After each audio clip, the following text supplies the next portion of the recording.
Muchas gracias. Lo primero, agradecer al CCN la oportunidad de participar en estas sesiones. También agradeceros vuestra presencia. Como han comentado, nuestra idea para hacerlo ágil es 4 pequeñas charlas de 10 minutos. Las preguntas, si las tenéis, las guardamos para el final y nos quedaremos todo el tiempo necesario para poder contestar a esas preguntas.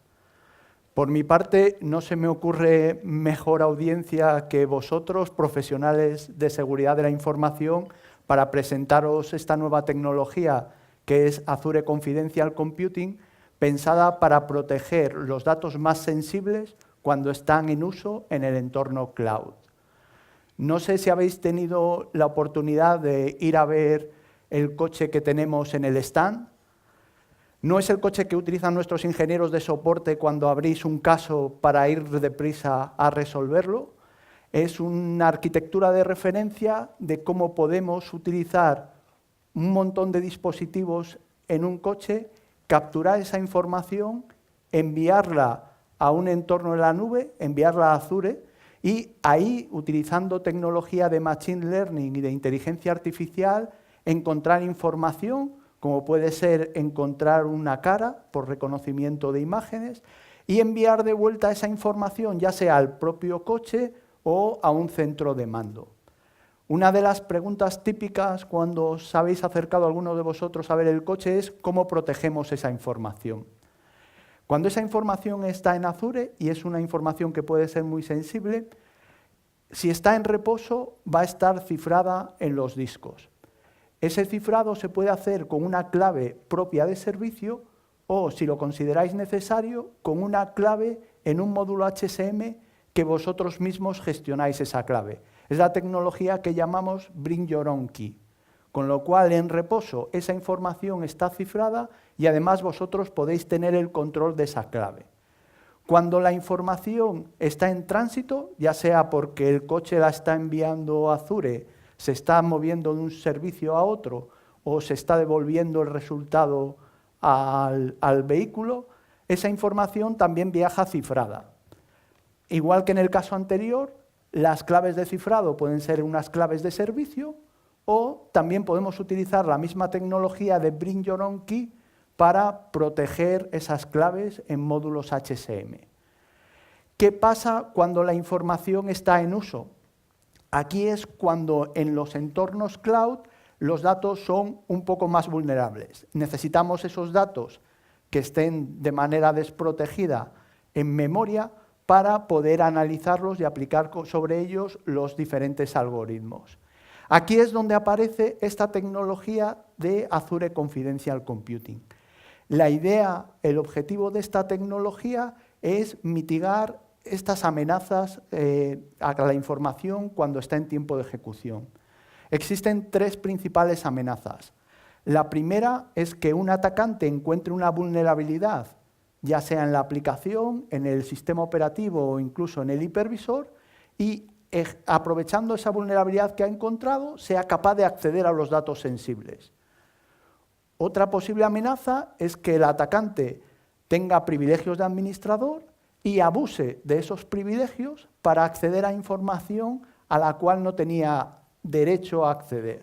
Simplemente es administrador de la aplicación, del sistema operativo o del hipervisor y utiliza esos privilegios para acceder a información sensible.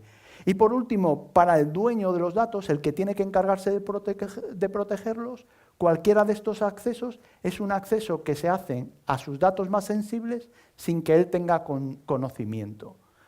La aproximación de Azure Confidential Computing es mantener esa información cifrada incluso para el sistema operativo y para el hipervisor y que solo 2 pequeñas partes del entorno, una es un elemento de la aplicación que ahora os explicaré y otra es el elemento hardware, el procesador que lo protege, tengan el control del acceso a esos datos.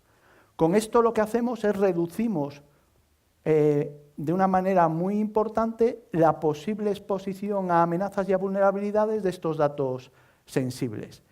¿Qué tecnología utilizamos para esta protección? Como os había comentado antes, utilizamos una parte de hardware. A día de hoy esto está implementado utilizando los procesadores Intel de la serie Skylake con las extensiones SGX, Software Guard Extension, y también tenemos una implementación utilizando las extensiones de virtualización que llamamos Virtual Secure Mode. El modelo no está limitado a estas capacidades hardware. Hay procesadores que tienen previstos tanto ARM como AMD que también tendrán las mismas capacidades. Lo que le pedimos al procesador es que sea capaz de limitar que solo una parte del código tenga acceso a esos datos sensibles, principalmente a esa clave que va a descifrar los datos que están cifrados en el resto del entorno. Con esto lo que tenemos es una parte de la aplicación que llamamos Trusted Execution Environment o también enclave, que es el componente en el cual confiamos para tratar esos datos.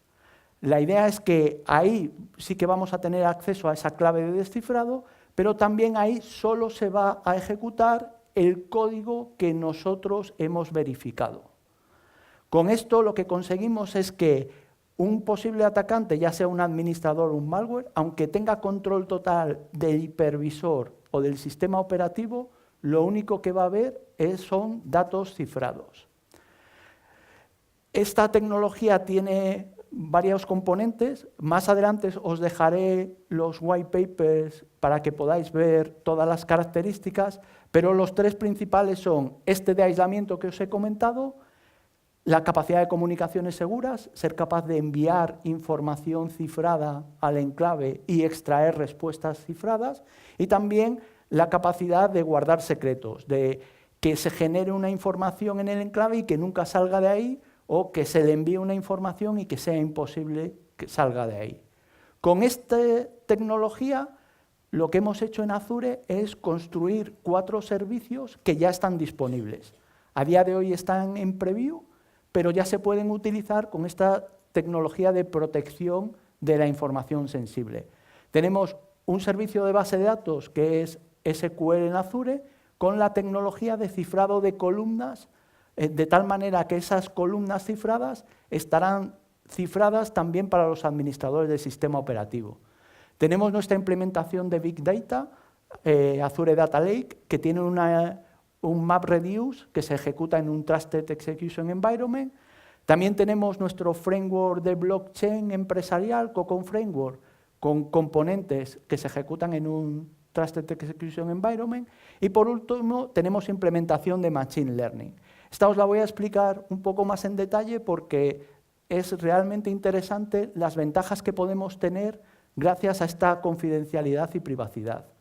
El escenario que os planteo aquí es que diferentes hospitales pueden tener datos muy sensibles y confidenciales de sus pacientes, pero pueden querer colaborar en un modelo de Machine Learning para predecir si una determinada terapia o un determinado medicamento va a ser efectivo o no.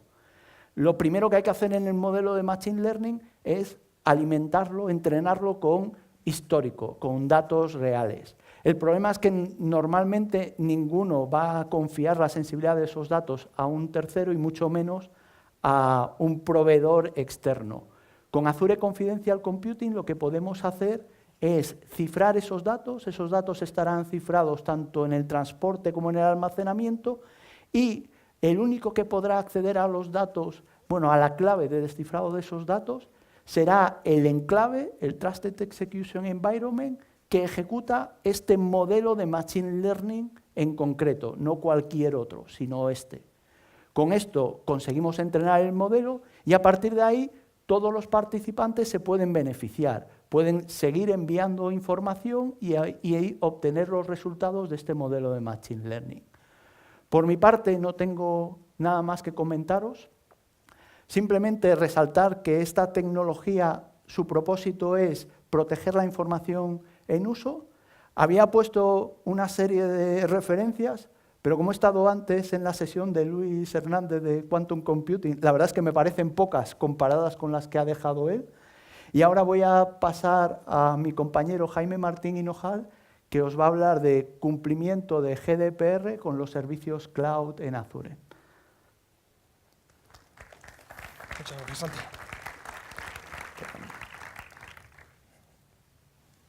Estamos, ¿no? Sí. Vale. Bueno, muchas gracias. Esta parte va a ser probablemente menos interesante que la de Santi, pero bueno, vamos allá. La agenda es qué es el GDPR, puntos de impacto operacional, cómo deberían prepararse los clientes, los productos y servicios de Microsoft y el GDPR, y cómo se está preparando Microsoft para el GDPR, y por último, las novedades. Lo primero que es el GDPR, bueno, me imagino que todo el mundo está bastante familiarizado, ¿no? La nueva normativa de protección de datos que entra en vigor en mayo del año que viene. Trae una serie de novedades, como la notificación de las brechas, las multas, etcétera, etcétera, que ahora veremos. ¿Cómo lo percibimos también nosotros? Una mejora en los derechos de privacidad personal, el aumento de los derechos de protección y esta parte de la obligatoriedad en el reporte de las brechas, así como las multas. Aquí tenemos un poquito una historia del GDPR. La línea roja que veis ahí es un poco la evolución de las tecnologías de la información y la línea azul, pues, digamos, la relevancia de las leyes de protección de datos. Vemos que después del 11 de septiembre de 2001 pues, hay un bajón, pero luego, a medida que han ido surgiendo historias tipo Snowden Leaks o Facebook con las historias que ha tenido, etcétera, etcétera, la caída de Safe Harbor, pues vemos que van teniendo más y más relevancia, ¿no? Además, en Europa tenemos un país que está bastante preocupado por la protección de datos y por la privacidad, que se llama Alemania, y como tiene poca importancia en el continente, pues bueno, ahí estamos, ¿no? Los puntos de impacto operacional. Lo primero, la seguridad de los datos y notificación de las brechas. La seguridad de los datos, a día de hoy, lo que tenemos que saber es que, en caso de que haya una denuncia, quien va a determinar si la seguridad es adecuada es un juez, ¿vale? Entonces, a día de hoy, los datos deben estar seguros, protegidos adecuadamente, pero quien lo determinará al final será un juez. Notificación de las brechas, pues bueno, sabéis que hay 72 horas. Digamos que el GDPR es novedoso en ciertos, digamos, países para ello, pero hay legislaciones en Estados Unidos que ya cubren este tipo de cosas, ¿vale? Con lo cual, dentro de estas explicaciones, tenéis que saber que Microsoft, dentro de sus tecnologías, ya está en legislaciones que obligan a reportar las brechas, ¿vale? Consentimiento, el derecho al olvido y el perfilado. Bueno, el consentimiento, ya sabéis, el tener acceso a la información en un lenguaje sencillo, que el consentimiento sea sí o no. El derecho al olvido, bueno, pues esta parte, digamos, que no tiene tanto impacto dentro de lo que sería la tecnología, pero sí es importante saber que viene de un caso español, de un señor que iba buscando socios y había estado en bancarrota varias veces. Entonces, como su nombre aparecía en Google en las búsquedas, pues no conseguía nuevos socios y al final pues aquello fue a los tribunales de la Unión Europea quienes obligaron el derecho al olvido. Y el perfilado, pues bueno, oponerse al tratamiento de los datos, ¿no? Para usos específicos tipo marketing. ¿Transferencia de datos a través de las fronteras? Pues bueno, a día de hoy tenemos Privacy Shield, ¿no? Que es el nuevo marco que tenemos con Estados Unidos, pero bueno, existen lo que llamamos decisiones adecuadas en ciertos marcos normativos, que serían las transferencias de datos con otros países. Tenemos, por ejemplo, con Suiza, los hay a día de hoy, por ejemplo, con Canadá, Nueva Zelanda, México, Argentina, etc. Y las consecuencias por el incumplimiento, pues bueno, aquí vendría un poquito la parte de las 7 plagas de Egipto, ¿no? Aquí, ya sabéis, es 20 millones o un 4% de la facturación global, lo que sea más alto. Si cogemos una empresa como Microsoft, pues 4% de la facturación global es un poquito más que 20 millones, ¿no? Aquí identificamos un poquito los pasos, ¿no? De cómo deberían prepararse los clientes para el GDPR. Y tenemos 4 pasos claves, ¿no? La primera parte, descubrir, identificar los datos personales que tenemos y dónde residen. La parte de gestión, ¿no? Todo lo que sería la gobernanza, de cómo se usan y cómo se accede a los datos. La protección, que yo creo que esta es la parte que más cubierta suelen tener los clientes, porque al final quien no tiene un McAfee tiene un Symantec, o tiene un FireEye, o tiene lo que sea. Y la parte de reporting, pues esta parte, ¿no? De mantener la documentación necesaria a la hora de tener la capacidad de reportar las brechas, ¿no? Aquí entraríamos un poquito en lo que son los productos y servicios de Microsoft y el GDPR, ¿no? Y lo que vamos a ver que dentro de cada una de las áreas de la casa tenemos diferentes tecnologías que nos van a permitir cumplir con esos 4 pasos que hemos mencionado anteriormente, ¿no? Lo que sería Azure, pues bueno, la parte de Azure Data Catalog para descubrir, protección, Security Center, Data Encryption, Azure Key Vault, Log Analytics y la parte de reporting, pues Azure, el log de auditoría existente. Office 365, bueno, aquí están mezcladas, pero bueno, tenemos el DLP, Data Governance y Discovery, ASM, los logs de auditoría, etcétera, etcétera. EMS, para los que no los conocéis, es una suite de gestión y seguridad avanzada sobre lo que sería Office 365, aparte de gestión de dispositivos. Aquí tendríamos Cloud App Security, un CASB, Azure Information Protection, directorio activo Premium y Microsoft Intune. Dentro de Dynamics, aquí serían también lo que son servicios nativos dentro del propio servicio, o sea, tecnologías ya existentes, como por ejemplo los logs de auditoría, la capacidad de reporting y analytics con Dynamics, los metadata y los modelos de data, los conceptos de seguridad y la parte de reporting y analytics. Por último, SQL, tendríamos el lenguaje de queries, el firewall de Azure SQL, la autenticación, data masking, el row level security, cifrado transparente, el siempre cifrado y la auditoría. Bueno, me falta Windows, evidentemente. La parte de gestión, Data Classification Toolkit, y luego todo lo que sería el stack de protección de Windows, que os ha enseñado Fernando, entre otros, con Windows Hello, Windows Defender, ATP, Credential Guard, Device Guard, BitLocker, Information Protection, etcétera, etcétera. ¿Cómo se está preparando Microsoft para el GDPR? Esto os lo voy a contar porque hay mucha gente que... Bueno, lo primero que tengo que hacer una pequeña pausa, porque he visto clientes que me han dicho que no hay una ley en España que venga a aplicarse como GDPR. Entonces, ¿qué es lo que dice en Europa? Que a falta de una ley se aplicará la normativa, ¿vale? Con lo cual nadie va a escapar al GDPR. Entonces, en este caso os explico cómo se está preparando Microsoft, porque más allá de que pague mi sueldo y el de alguno más en la sala, siempre ha sido un primero de la clase para esto. Y en este sentido yo creo que es una buena práctica, ¿vale? Y por eso la enseño. Aquí lo que tenemos es la aparición de la normativa, del draft, ¿no? Estos son años fiscales de Microsoft. Un año fiscal de Microsoft va de julio a julio. La primera parte es la interpretación de la regulación por parte del departamento de CELA, que es nuestro departamento legal, ¿no? Eso toma pues, 6 meses. Después tenemos un primer Business Impact Assessment y un inventario de recursos y de datos, ¿vale? A partir de ahí, y en el inicio tras el primer trimestre, empieza lo que sería la implementación del cumplimiento normativo. El estado presente, ese que veis en la línea verde ahora mismo, estaríamos casi al final, lo que sería Q2 de Fiscal 18, ¿vale? Entonces, estamos llegando ahora mismo al final de nuestra implementación del cumplimiento normativo. Y a partir de ahí lo que nos vamos a dejar son los 5 meses del año que viene hasta que llegue la regulación para hacer pequeños ajustes y pequeños cambios dentro de lo que sería la normativa.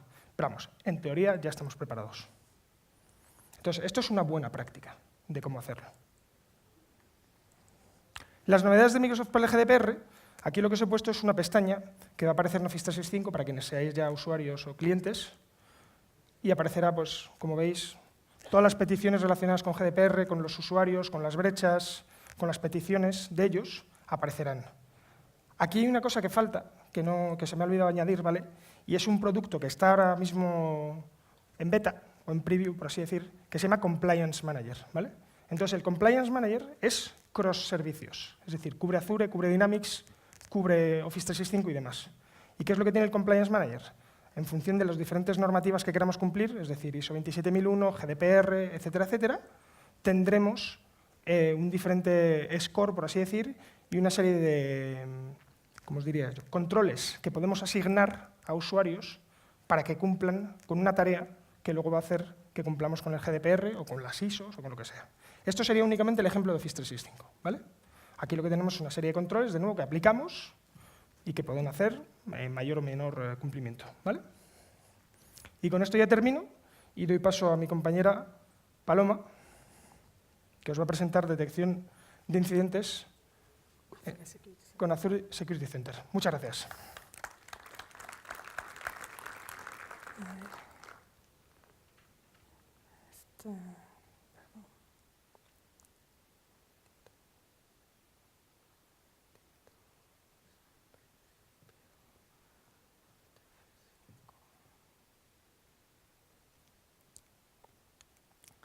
Hola a todos. Como decía mi compañero, os voy a hablar de detección y respuesta a incidentes con Azure Security Center. Perdón.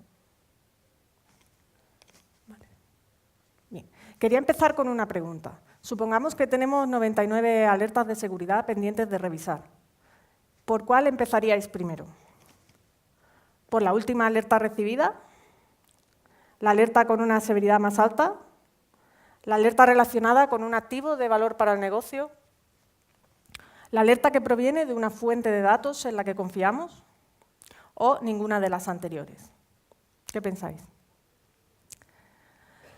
Cuando le hemos hecho esta pregunta a nuestros clientes, la mayoría nos han respondido que empezarían por la alerta relacionada con un activo de valor para el negocio.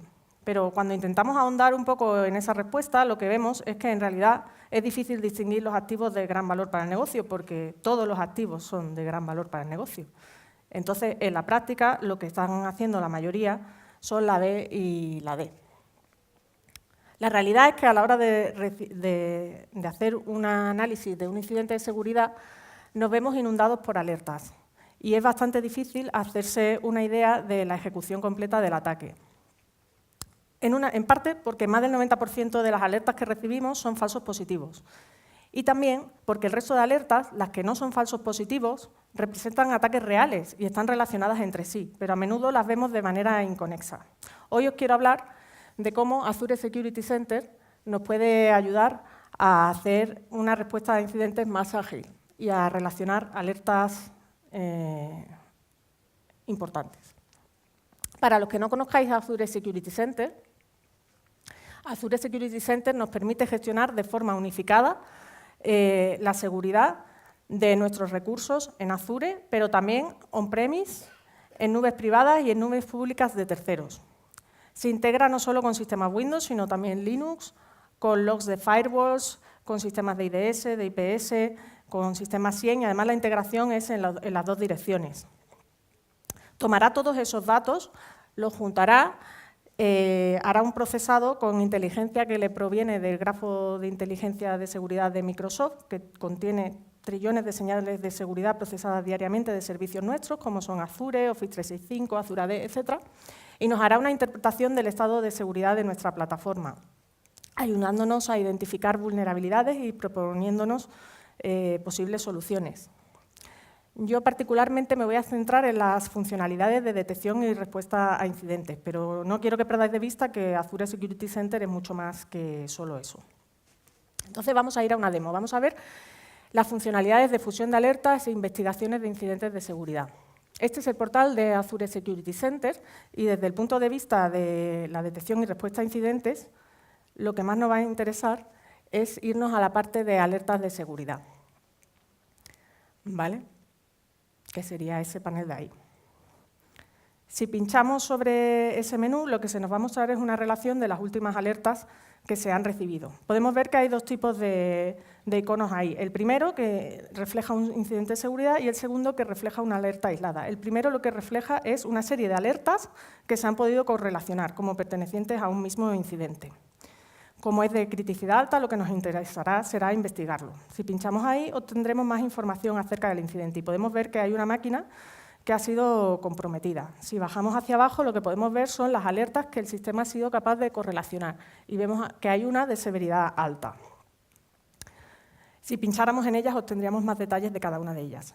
Pero lo que nos interesa es hacer una investigación de este incidente, por lo cual pincharemos ahí, en continuar investigación. Aparece continuar porque yo he ejecutado la demo varias veces, si no pondría iniciar.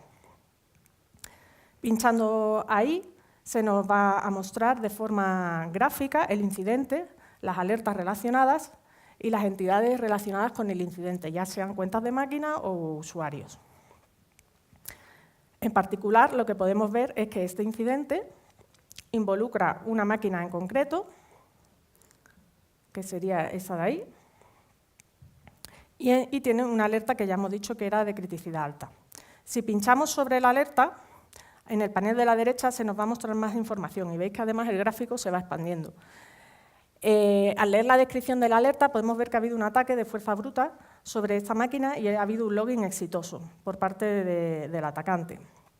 Entonces nos interesará obtener más información de qué es lo que está pasando dentro de esa máquina. Por lo cual, si pinchamos en la máquina, veis que el gráfico se expande, podemos ver varios usuarios asociados a la máquina y en particular hay uno que parece estar relacionado también con otra máquina diferente. Volviendo sobre el panel de la derecha, veis que hay un icono ahí que pone exploración, pues si pinchamos en él, lo que podremos hacer es ver más información de lo que ha ocurrido dentro de ese equipo, que es el inicial que estamos mirando. Cuando pinchamos ahí, lo que se está haciendo es una query en tiempo real a los logs de seguridad y los está interpretando. Y ahí podemos ver que, por ejemplo, hay una serie de eventos relacionados con cuentas de usuario. Y en particular hay un usuario, justo el que vimos antes, que parece que se ha agregado recientemente al grupo de administradores locales de la máquina. Por lo cual es posible que se haya utilizado esa cuenta para realizar el ataque. Si pinchamos sobre el usuario, se nos despliega más información y podemos ver que ese usuario ha hecho login en otra máquina, que no está marcado como usuario de riesgo en Azure AD, y de la actividad que ha podido tener en la otra máquina nos destacaría que hay una alerta crítica de que se ha ejecutado un proceso sospechoso. Si pinchamos a su vez sobre la alerta, pues tendremos más información acerca del proceso que se ha ejecutado. Al igual que otras soluciones, también podríamos hacer búsquedas nosotros directamente. Esta interfaz lo que nos está haciendo es abstraernos del proceso de construir las búsquedas y permitirnos ver las alertas de forma correlacionada y de forma visual. Os podéis preguntar que también os gustaría que las alertas no sean solo las que vienen por defecto, sino poder crear vuestras propias alertas. Os voy a enseñar que eso también es posible. Hay otra parte en el menú que es reglas de alertas personalizadas. Si pinchamos sobre ello, pues vamos a poder ver que tengo ya una alerta de ejemplo creada, donde lo que intento detectar es si se ha ejecutado una herramienta que mi organización ha determinado como maliciosa o que no se debería de ejecutar. Si pincho sobre las propiedades, pues podréis ver qué tipo de propiedades tienen estas alertas personalizadas. Bueno, pues tienen un nombre, una gravedad, la frecuencia con la que se va a evaluar y principalmente qué tipo de query queremos lanzar. También si queremos suprimir las alertas cuando alcanzan un determinado volumen para no sobrecargar al SOC. Entonces, estas serían funcionalidades de respuesta a incidentes en el sentido de investigar un incidente. Os podría quedar la curiosidad de decir, ¿y no podríamos ir un paso más allá? Es decir, detectas una incidencia, ¿no podríamos intentar automatizar algo? Pues sí que es posible. Esta funcionalidad está todavía en preview, la que os voy a enseñar ahora, que es la posibilidad de hacer automatismos. Si pinchamos sobre una alerta, se nos va a desplegar más información y, de nuevo, tenemos aquí la descripción de la alerta. Pero si nos fijamos arriba, se me ha cortado un poco la imagen, pero justo arriba hay un botón que pone ejecutar playbooks, que es al que le voy a dar. Me salen unos 10 playbooks ya creados. Si vosotros lo hicierais por primera vez, os saldría vacío, porque los tenéis que crear vosotros. Podéis ver que hay un botón de ejecutar a la derecha, porque todavía, en esta versión preliminar, no se ejecutan de forma automática, sino que tienes que lanzar tú la ejecución. La idea es que cuando salga a disponibilidad general sí que se puedan ejecutar de forma automática. Aquí tenemos la interfaz gráfica donde se configuran este tipo de automatismos y podéis ver que es bastante sencilla de utilizar. Podemos filtrar por la severidad de la alerta, por ejemplo, en este caso, severidad alta. ¿Y qué queremos hacer? Si es de severidad alta, pues vamos a mandar un mensaje a un canal de Teams y mandar un email, y si es falsa, pues mandaremos otro email. También voy a desplegar cada uno de esos componentes para que os hagáis una idea de cómo se configura. Por ejemplo, este sería la configuración para postear un mensaje en el Teams y este de aquí para hacer el correo.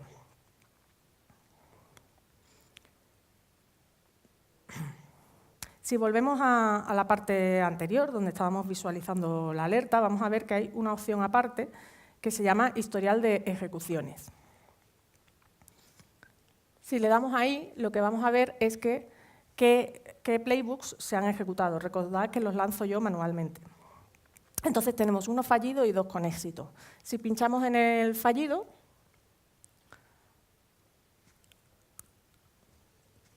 pues lo que vamos a poder hacer cuando cargue es intentar identificar por qué ha fallado la ejecución. Esta funcionalidad lo que nos permite es hacer un diagnóstico de problemas cuando el playbook que hayamos creado pues, no funcione de la forma esperada. Por ejemplo, en este caso, pues, se ha definido mal el servidor al que había que conectarse y por eso el playbook no termina de ejecutarse bien. En el caso de las ejecuciones exitosas, que es el caso al que vamos a ir ahora, lo que vamos a poder ver es el tiempo de ejecución. En este caso, pues ha tardado 2 segundos. Y bueno, ya por último, me gustaría hacer la última demo y es ver cómo se puede aplicar la información de la cual dispone Microsoft a través de las distintas fuentes que hemos comentado, pues Azure, Office 365, el servicio de Xbox Live, Azure AD, etcétera, para aplicar esa inteligencia que obtenemos a vuestra propia organización. Esa funcionalidad se llama inteligencia de amenazas y si lo veis está justo ahí abajo. Si pinchamos sobre ella, lo que vamos a poder ver es tenemos que elegir un workspace, que es una forma de organizar recursos dentro de Azure Security Center, y pinchando sobre uno de ellos lo que vamos a poder ver es un mapa que nos muestra conexiones desde equipos de nuestra organización a IPs identificadas por Microsoft como maliciosas. Podemos ver que en este ejemplo hay muchas. En la parte de abajo se ve que si tuviéramos banderitas rojas, sería tráfico malintencionado saliente hacia IPs maliciosas y las naranjas pues, son tráfico entrante. He pinchado sobre una de ellas, la que más número tenía, y ahí obtengo una descripción. Vemos que tengo máquinas conectadas a una red de botnets que ha sido identificada por Microsoft y obtengo más información de esa red. Incluso más abajo hay para descargarse un informe completo que te describe cómo opera ese botnet. He pinchado en el menú de la izquierda para obtener más detalles de estas conexiones a este botnet y me va a aparecer la posibilidad de filtrar en la parte de la izquierda por distintos criterios. Las IPs maliciosas a las que se han detectado las conexiones, la dirección de la conectividad, en este caso todo es tráfico entrante a mi organización, las IPs locales que están afectadas, desde qué IPs en mi organización se están produciendo estas conexiones, si tengo conexiones activas en este momento, incluso los nombres de las máquinas afectadas. Entonces podéis ver que en este caso pues, hay 2 máquinas afectadas y tenemos algunas conexiones activas en estos momentos. Voy a aplicar el filtro para ver un poco más de información de una de las máquinas afectadas. Y ahí lo que vamos a ver es cuándo se han iniciado las conexiones, hacia qué IP maliciosa van, si en este momento están activas o no están activas, etc. Se ve también cómo se han obtenido. Esto de Wire Data hace referencia a los agentes que están instalados en las máquinas y vemos que sí que hay conexiones activas en estos momentos. Bueno, pues estas son las funcionalidades principales de detección y respuesta a incidentes que ofrece Azure Security Center. Os quiero recordar que esto lo tenéis disponible ya en vuestra suscripción de Azure, sin coste adicional para los recursos de Azure. Y si queréis proteger vuestros recursos on-premise o recursos en otras nubes, entonces sí que hay que activar funcionalidades de protección avanzada que tienen un coste adicional. Tenéis la opción de probar una prueba gratuita durante 60 días para esa última parte. Así que os animo a que si no lo habéis hecho aún, cuando podáis, entréis en el portal de Azure y entréis en Azure Security Center y por lo menos veáis qué información os ofrece de vuestros recursos en Azure. Muchas gracias. Ahora va a hablar mi compañero Raúl de proteger... Por un mundo sin contraseñas. Por un mundo sin contraseñas. Perdón.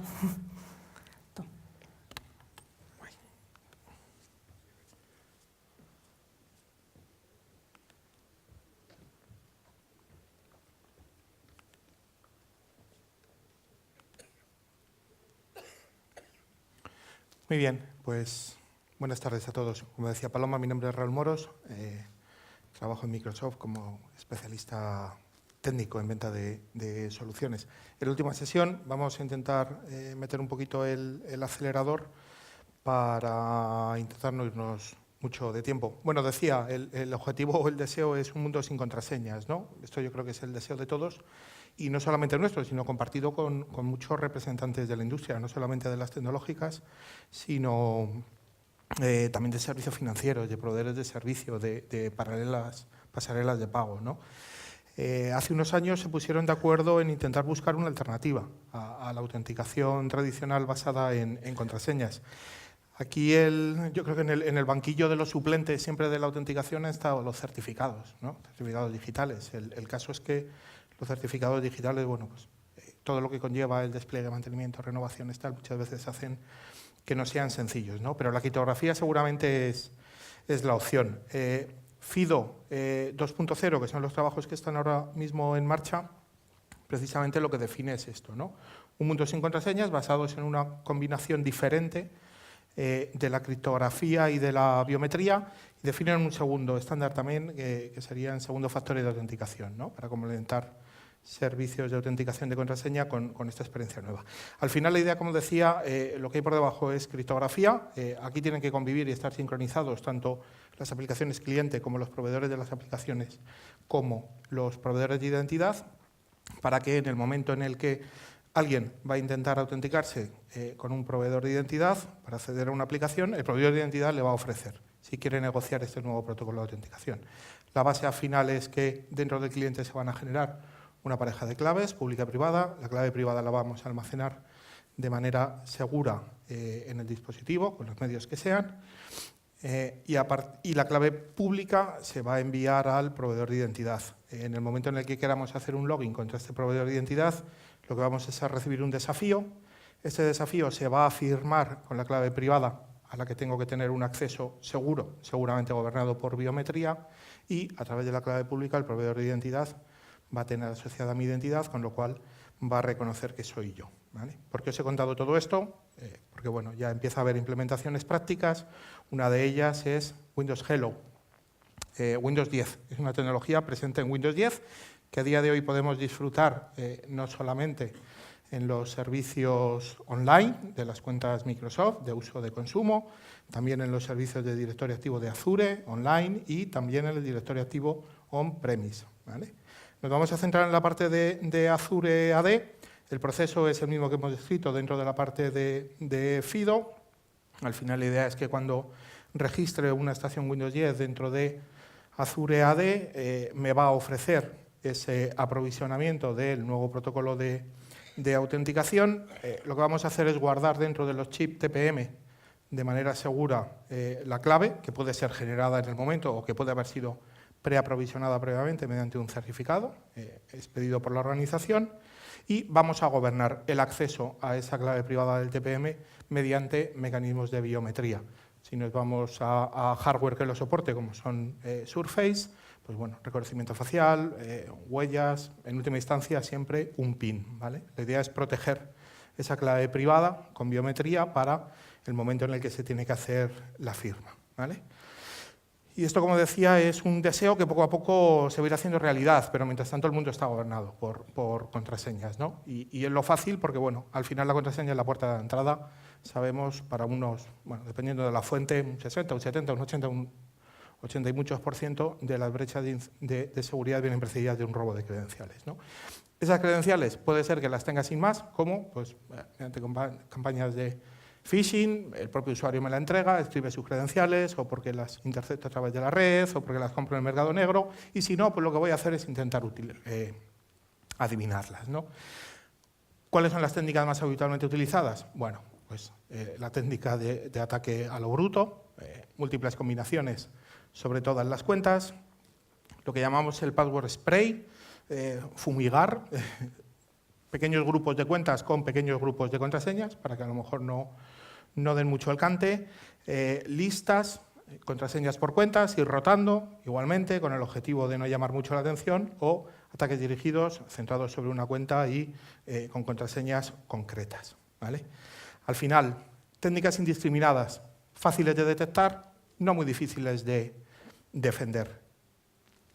Ataques dirigidos, más difíciles de ver y más difíciles de defender. ¿Qué hacemos en Azure AD? Y quería hablar específicamente de Azure AD porque sé que muchas veces, bueno, cuando se habla de proveedores de identidad en la nube, contraseñas, usuarios en la nube, muchas veces hay recelos, ¿no? De ¿y esto es seguro? ¿Qué pasa? Bueno, vamos a ver cómo lo hacemos nosotros concretamente.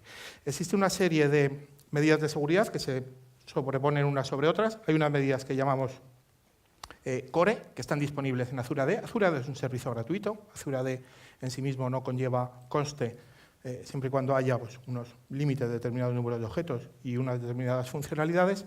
Esas medidas Core están disponibles sin coste adicional. A partir de aquí sí hay medidas adicionales que pueden requerir niveles de licenciamiento superiores, ¿vale?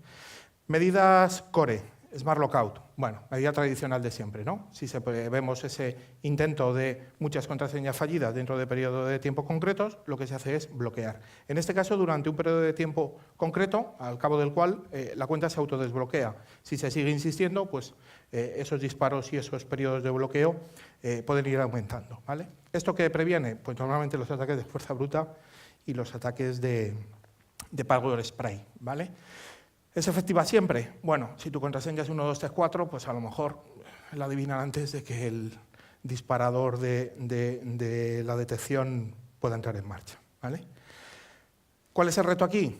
Que no nos provoque una denegación de servicio, es decir, si indiscriminadamente me pongo a intentar probar todas las contraseñas de tu tenant de Azure AD, pues a lo mejor estoy bloqueando todas las cuentas de usuario, ¿no? Solución, bueno, ese concepto tan repetido últimamente que es el Machine Learning. Utilizar información de contexto, de pasado del usuario para poder discriminar si efectivamente es un ataque o no, ¿vale? Esto, como digo, es protección Core, pero con determinado licenciamiento superior se puede configurar, ¿vale? IP Lookout, parecido al anterior, en este caso lo que hacemos es detectar IPs. Lo anterior protegía contraseñas concretas, las que estén bajo ataque. En este caso lo que protegemos son todas las cuentas. ¿Por qué? A través de esta inteligencia de la que ya han hablado mis compañeros del Security Graph, tenemos visibilidad de que desde una IP se esté haciendo una campaña de ataque no solamente a los servicios de Azure AD o los servicios empresariales, sino a cualquier otro servicio, al Xbox Online, ¿vale? De esa manera ya estamos prevenidos desde que de esa IP pueda haber un intento, ¿no?, de intrusión. Nuevamente, los mismos comentarios. Si tu contraseña es muy sencilla, es posible que te la adivinen antes de que puedas saltar la protección, ¿vale? El reto igualmente, no bloquear accesos legítimos. Si alguien se va al aeropuerto y lanza una campaña de ataque desde ahí, que no bloquea a los ejecutivos que intentan acceder al correo electrónico. Nuevamente las mitigaciones, utilizar Machine Learning. Más medidas. Contraseñas prohibidas. Sabemos que en muchos casos, si la contraseña es sencilla, pues puede ser que te la adivinen antes de que la medida de protección salte. Por consiguiente, lo que hacemos es, no tenemos visibilidad de las contraseñas, esto no se puede hacer de manera regular, pero sí cada vez que el usuario pueda cambiar o resetear la contraseña, inspeccionarlas y buscar determinados patrones, patrones habituales, patrones que responden a contraseñas sencillas y bloquearlas, ¿vale? Igualmente, con servicios de pagos habrá unas listas pues, que contengan lo peor de lo peor, gestionadas por Microsoft y otras particulares que se pueden poner a nivel de compañía, ¿vale? Nuevamente, en este caso, lo que hacemos es intentar reforzar las otras medidas Core, ¿vale? Smart Lookout o IP Lookout. Al final, si la contraseña es sencilla, pues en esos primeros intentos, antes de que salte el disparador, podrían adivinar la contraseña. En este caso, lo que hacemos es, impidiendo contraseñas fáciles de adivinar, desplazar ese posible listón de adivinamiento hacia un momento en el que cualquiera de las otras tecnologías pueda saltar, ¿vale? Más medidas. Credenciales robadas. Aquí nuevamente lo que estamos es investigando y aplica nuevamente a todas las cuentas. Los canales habituales en los que se venden, se intercambian, se suben, se copian, Pastebin, parecidos, la dark web, el mercado negro, con medidas automáticas que nosotros vamos proactivamente a buscar en estos sitios o a través de partners, analistas de seguridad, investigadores que nos suministran también ficheros cuando los detectan, ¿vale? Aquí el objetivo es comparar las credenciales que se están vendiendo por ahí con las que tengas en tu Azure AD. Si machean, sabes que hay una credencial comprometida, ¿vale? Si se detectan estos compromisos, independientemente de la versión de Azure AD, como decía, aunque sean gratuitas, siempre vas a tener una notificación. Hay reporting de seguridad donde puedes ver todas estas incidencias. Lo que no vas a tener es la posibilidad de poder tener una respuesta automática, y eso estaría disponible, como decía, con medidas que requieren licenciamiento ya con coste, ¿vale?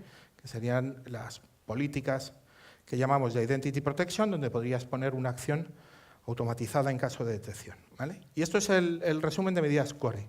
Medidas que conllevan pago, autenticación multifactor, ¿vale? Autenticación multifactor, si la contraseña es adivinada, al final lo que vamos a tener es que ese segundo factor de autenticación pueda parar una credencial robada, ¿vale?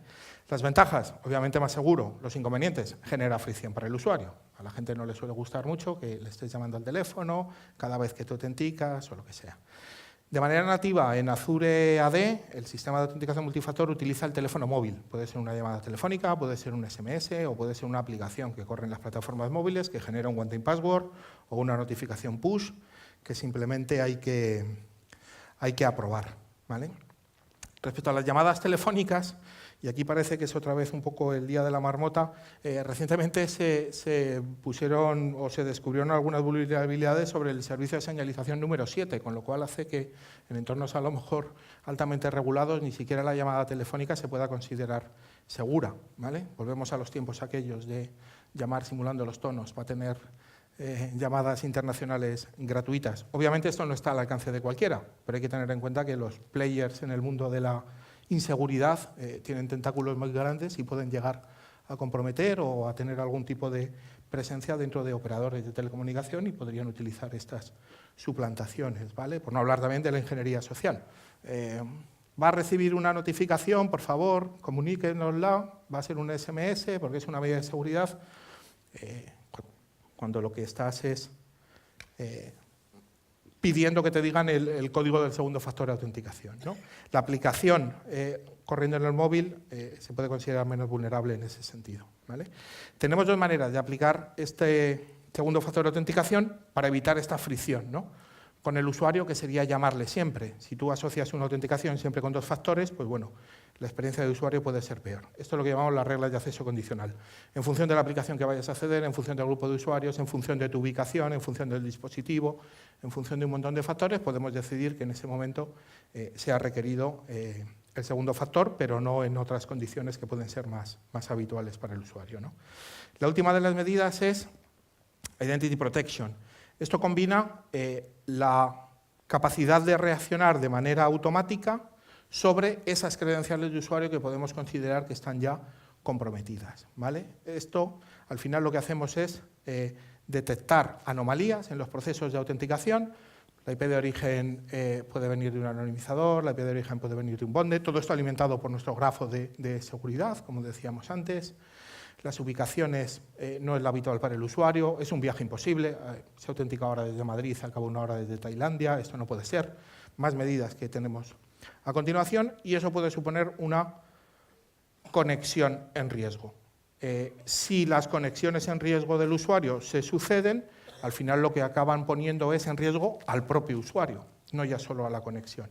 Entonces, en función de si la conexión o el usuario está en riesgo, se pueden disparar medidas automáticas que pueden ir desde la solicitud de un segundo factor de autenticación a mandar directamente al usuario a un portal de reseteo de contraseña y no permitirle ninguna conexión hasta que la contraseña se resete, ¿vale? Acompañado previamente de la autenticación multifactor, porque la sospecha del compromiso es grande, ¿vale? Ventajas de esto: respuesta en tiempo real, es decir, a medida que se vayan detectando las incidencias, y muchas de ellas son real time, lo que vamos a tener es una respuesta automatizada y con el caso del segundo factor de autenticación, obviamente, encontrar ese equilibrio que nos permita que la experiencia del usuario siga siendo buena, ¿vale?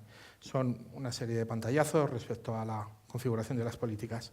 Otro de los puntos importantes en el robo de credenciales son los que se producen en el endpoint, ¿no? en la estación de trabajo. Y aquí ya en muchas de las charlas, Fernando antes ha estado hablando del ransomware, los movimientos laterales, las técnicas que comúnmente utilizan las APTs.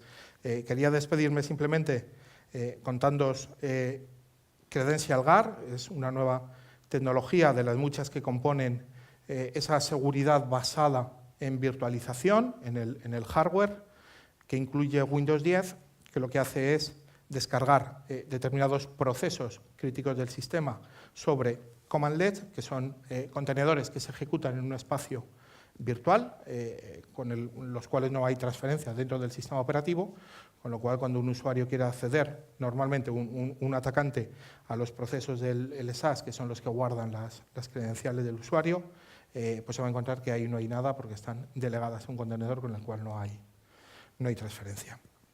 Y hasta aquí llega la sesión. Yo creo que hemos cumplido a rajatabla el horario y no sé si tenemos algún ratito para preguntas.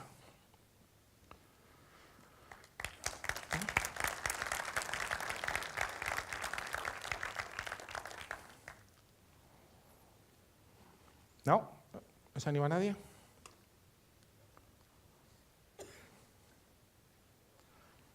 Bueno, pues si no hay ninguna, agradeceros a todos que hayáis estado hasta el final, que hayáis tenido buena jornada hoy y si venís mañana, que sea también de vuestro agrado. Muy bien, muchas gracias.